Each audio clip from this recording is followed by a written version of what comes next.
So you want to camo your rifle and you don't want to spend a lot of money. Hey, you came to the right place, guys, because I'm going to get you there with rattle cans from Walmart and a few real cheap supplies. You just hang in tight and we will get into it.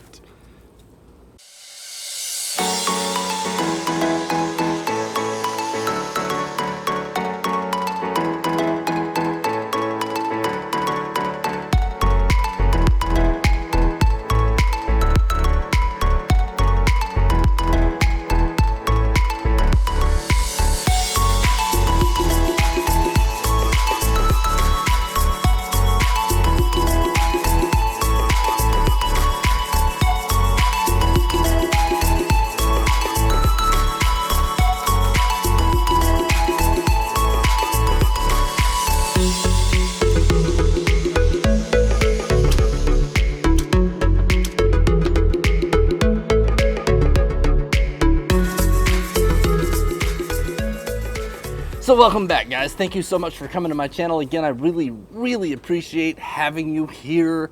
I can't believe people are willing to come look at my work. So that's cool, that's great.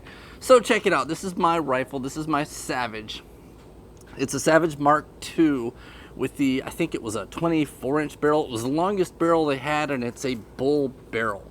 It is a heavy profile barrel.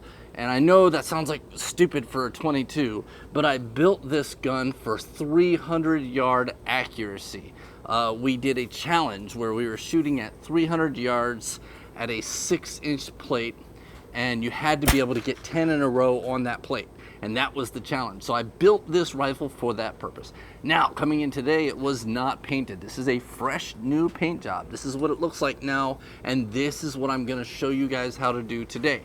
Now, you've seen some of my other paint jobs, so if you are curious of how I've gone about doing those, let me know, send me a message. I will show you how I came to building all these paint jobs, or excuse me, painting all these paint jobs and getting the look that I want out of each one of them with spray paint from Walmart.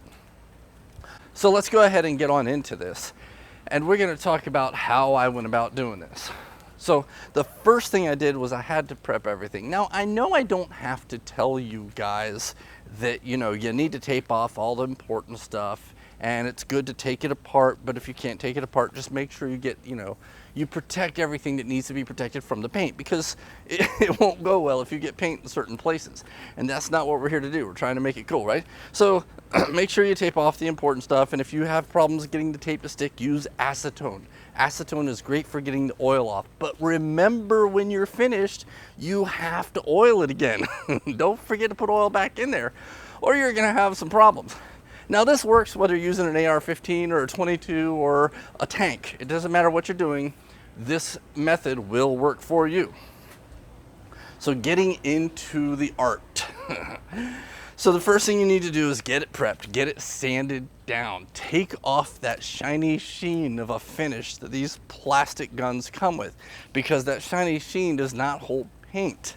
You can try and it might work, but as long as it has a shiny sheen to it, the paint is going to eventually chip off, if not while you're trying to paint it, because it does happen. In my first rendition of this, I didn't prep it because I was experimenting with these colors.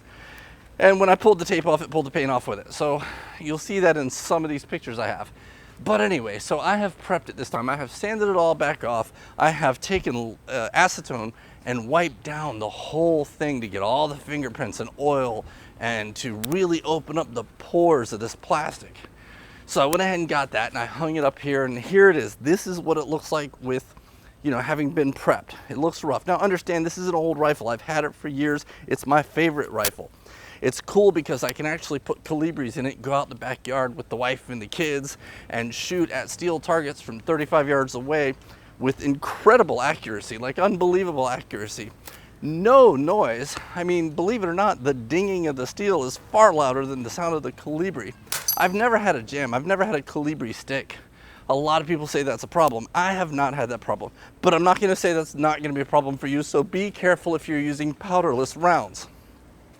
But that said, yeah, this is my favorite gun. And at 100 yards, I'm getting groups of, I don't know, something in the area of 1/2 inch to a 3/4 inch with, you know, for the most part, and obviously it's 22, so I'm getting flyers. It's hard to avoid that with a 22, but it is still stupid accurate for a 22 rifle. So moving on, once it's prepped, the first thing you need to do is lay down your base coat. Now remember, your base coat is going to be the outermost coat.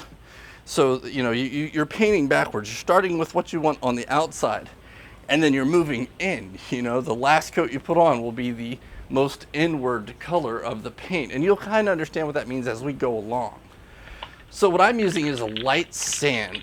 In fact, here are all of the paints that I'm using. Again, all of these came from Walmart. None of them were more than $4 for a can when I bought them. And I kind of just picked colors I thought would work well. You can too. You don't have to use the colors I use. If you want it to look exactly like this, you do. But you don't have to. So you can do what you want, man. It's camo. How hard is it, right? All you do is paint it. Anyway, so moving on. Once you have that light coat, what you want to do is you want to mist it first. Make sure you get a misting coat on it first before you like hose it down, because you need it to stick to the plastic before it sticks to itself. If it sticks to itself, it sort of makes like a sheet that shrinks as it dries. And if it shrinks when it dries, it's pulling some of that paint back off as it dries. And that's where people get all the chips and flaking and all that stuff. And that's something you want to avoid. So you want to make sure that you kind of haze it on, and then go back after that, tax up real good for the second coat and haze that on. And just keep doing that. Do coat after coat until you have a good full finish. Now's when you need it to truly dry. Like, this is the part where you want to make sure it's as dry as it could possibly be. While it's drying, this is a good time to talk about the other things you're gonna need. So I went to Walmart and I picked up this roll of vinyl. I think I got it at Walmart. I might have got it on Amazon, but they sell it at Walmart in some brand or another. And it's the adhesive back to vinyl that you use for lettering on cars and stuff like that. I just use that. It's the easiest thing for me to use. I cut off a piece of it, you know, a big enough piece to do what I gotta do. And I get my X-Acto knife, and sometimes, you know, people like to use a pen and mark it out, you know, sort of like this. But the problem with doing that is it's hard to follow the lines. It takes a lot longer if you follow the lines. And for what we're doing, unless it's crucial that those lines are the exact same shape as you've drawn, it really doesn't matter, because what you'll get is, I have cut, you know, one shape, and then I cut at the edge of that another shape. So now I already have one side of it. I just copy off and I make more and more lines outward, like a big puzzle. It'll look like a jigsaw puzzle when it's all cut out. The hardest part is actually cutting it in such a way that you don't actually have a problem with it ripping and tearing, which I had a little bit of, but that still kind of lends to the look. So it's not bad. But if you're looking for perfect lines, you need to make sure you cut deep enough without cutting all the way through. So once you have these, you see what I did was I cut small lines, small little dots and spots and specks and splatters. And that's for the lighter color. That's for the color that I put down first. And then I went over here and I cut bigger. You know, these are the bigger shapes and splats and wads of all different shapes and sizes. And these are going to be put on a little bit later. So the first ones you want to put on are the small ones, and you want to put them on sparsely. You know, think of it as if you were splatter painting the gun. It wouldn't all be, you know, perfectly spread out. You would get kind of lines going across it, and that's the look that helps generate the finish that we're trying to get here. Is you just want to put them on in certain places and leave a lot open, leave a whole lot of area open. And you can do kind of small and then really small and little dots, and you know, you see the kind of shape I've created here. That will work well at the end of this. So now we're gonna move on and hang this thing back up and add the next colors. Now, unlike the base coat where we really needed to make sure it was totally dry before we change colors again, with these colors you kind of want them all to blend together. Because what I'm creating sort of a sunset look. I'm going from, you know, stripes of dark to stripes of the brownish, what do you call that? It's a caramel color, to stripes of the coyote color, you know, the lighter brown. So I've got these three colors, and I kind of randomly make stripes with all kinds of transitions in there. And I want those stripes to generally be diagonal. And I also want the darkest parts to go over the areas where I have already done the taping. So there's contrast. So when I pull that tape off, I have that light sand against the darkest colors. So that's the goal here. That's what I'm trying to do. So I'm gonna go ahead and spray this thing with the brown, and then I'm gonna spray it with the lighter brown, and then I'm gonna spray it with the lighter brown and create this sort of a look. Now I'm gonna kind of fast forward some of this video, and I'm rolling it all in as I'm talking here. So the next step, once that dries, again, make sure it dries. I went and ate lunch, right? I just went, I had this great big lunch, and blam, it's new time. I fast forwarded the clock here. So, so now that I have all of these colors on it, and I have these swirly patterns, I'm gonna go ahead and take this thing down, and I'm gonna put the larger shapes on it, the larger splatter shapes. Now these are spread out a little more liberally. They kind of cover the whole thing. You do want good sized gaps, but you want a lot more of this color. Now it's up to you, obviously. You could do as much as you want, but this is the way I like, this is the look I'm looking for with this particular gun for this reason. So once you have all this tape on here, it's time to put the next coat of paint on. Now this is again up to you. But what I like to do if I can is, you see, in nature, camouflage works from dark to light, from top to bottom. That is, if you look at a deer, its back is very dark, and as it goes down to its belly, it's white on the belly. And that's because at a distance, if you see something light, your mind thinks it's up high, and it's exposed more to the sun. And if you see something dark, you assume that it is being shadowed by something. So when the bottom half is light and the top half is dark, your brain sees it in a negative. It believes that it's something else, two different things. It's just the way nature works. And that's the way I want to do this. So I'm going to use my light green, and I'm going to hose down the bottom of this thing.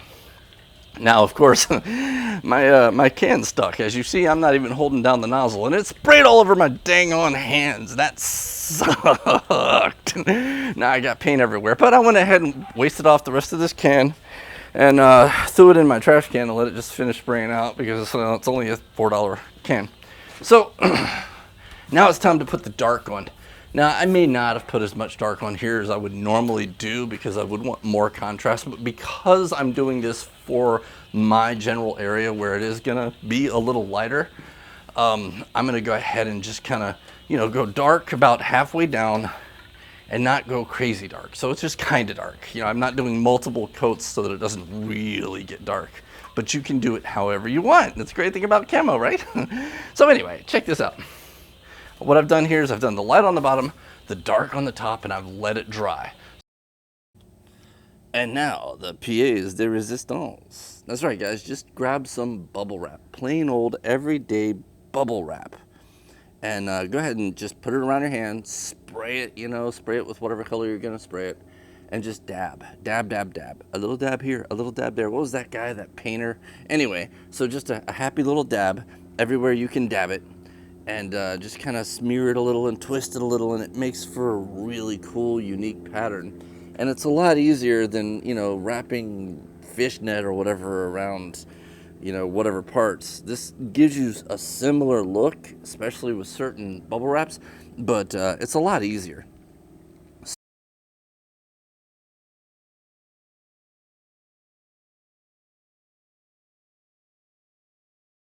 Peeling off the tape, and look what is happening.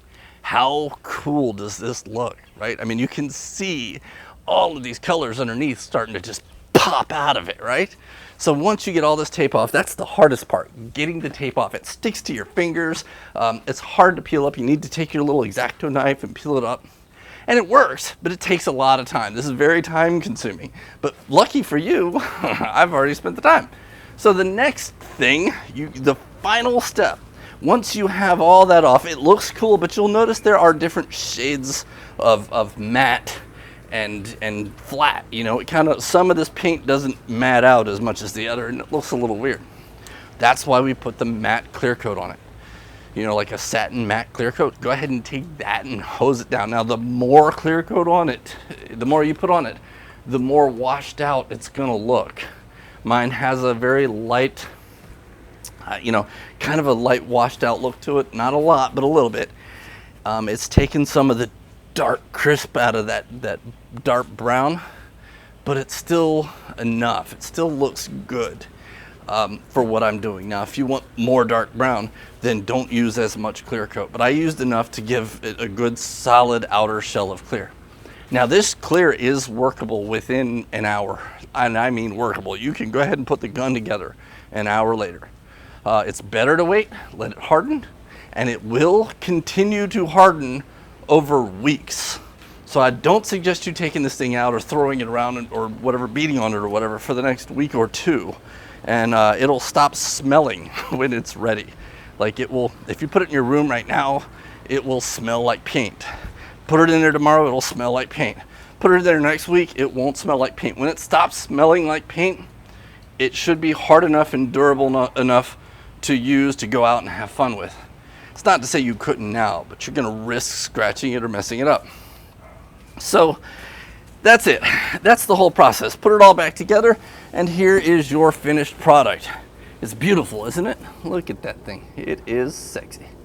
So listen, guys, I really appreciate you coming out to my channel. Thank you so much. Make sure you hit that like and subscribe, and you guys have a good day. You take care. Thank you.